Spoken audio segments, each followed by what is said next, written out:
વડોદરા મહાનગરપાલિકાના નિઝામપુરા અતિથિ ગૃહમાં આયોજિત જનકલ્યાણ શિબિર કાર્યક્રમમાં એક જાગૃત સિનિયર સિટીઝન ગંદા પાણીના બાબતે રાજ્યમંત્રી મનીષા વકીલ અને ધારાસભ્ય કેયુર રોકડિયા સમક્ષ જાહેરમાં આક્રોશ ઠાલવ્યો હતો। વડોદરા મહાનગરપાલિકાના નિઝામપુરા અતિથિ ગૃહમાં આયોજિત જનકલ્યાણ શિબિરમાં ભારે અફરાતફરી મચી ગઈ। વોર્ડ 1ના જાગૃત સિનિયર સિટીઝન ભરત બારોટે રાજ્યના મંત્રી મનીષા વકીલ અને ધારાસભ્ય કેયુર રોકડિયા સમક્ષ જાહેરમાં આક્રોશ ઠાલવ્યો હતો। લાંબા સમયથી ગંદા પાણીની સમસ્યા ભોગવી રહેલા રહીશો વતી તેમણે નેતાઓને રજૂઆત કરી હતી। વોર્ડ 1ની અંદાજે 23 જેટલી સોસાયટીઓમાં છેલ્લા કેટલાય સમયથી પીવાનું પાણી અત્યંત ગંદુ, કાળું અને વાસ મારતું આવી રહ્યું છે। તંત્રની બેદરકારી એ હદે છે કે કોર્પોરેશનના અધિકારીઓ અત્યાર સુધી 25થી વધુ વખત પાણીના સેમ્પલ લઈ ગયા છે, પરંતુ આજ દિન સુધી પાણી કેમ ગંદુ આવે છે તેનું ચોક્કસ કારણ શોધી શકાયું નથી કે સમસ્યાનો ઉકેલ આવ્યો નથી। સિનિયર સિટીઝન ભરત બારોટે ફિલ્મી ડાયલોગ તારીખ પે તારીખ જેવા હાલ જોવા મળી રહ્યા છે। તેમણે કહ્યું કે જ્યારે પણ રજૂઆત કરીએ ત્યારે નેતાઓ અને અધિકારીઓ માત્ર થઈ જશે કહીને ખોટા વાયદાઓ જ આપે છે।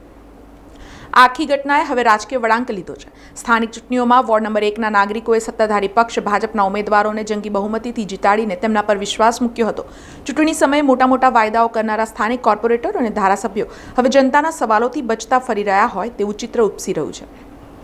હવે જોવાનું એ રહ્યું કે જનતાના આક્રોશ પછી વડોદરા કોર્પોરેશન જાગે છે કે પછી વડોદરાના નાગરિકોએ હજુ પણ નળમાં આવતા ગંદા પાણી અને નેતાઓના ગંદા રાજકારણનો ભોગ બનવું પડશે। પહેલી મિનિટ છોડીને પહેલું સેમ્પલ અને એનો ટેસ્ટ રિપોર્ટ કરી અને તમે એની ચિંતા મિનિટ છોડીને પહેલું સેમ્પલ અને એનો ટેસ્ટ રિપોર્ટ કરી અને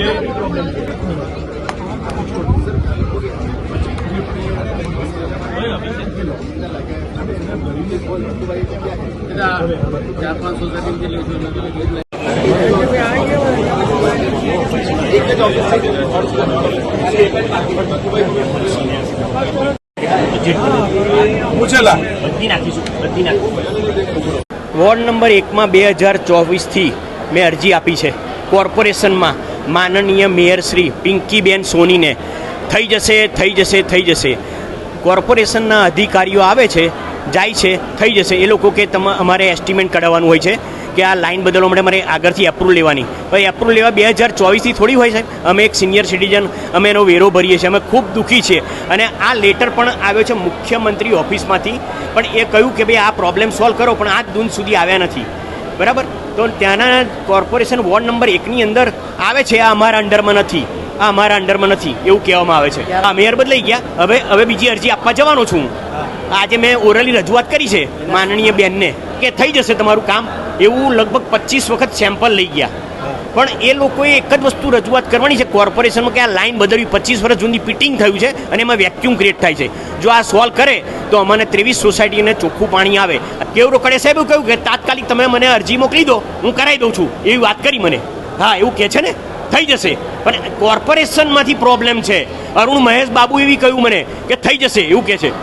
અરુણ મહેશ બાબુ છે મ્યુનિસિપાલિટી, એમને પણ મેં મોકલ્યું, મને વોટ્સઅપ મોકલ્યું, એક થઈ જશે, બસ આટલું જ કહે છે।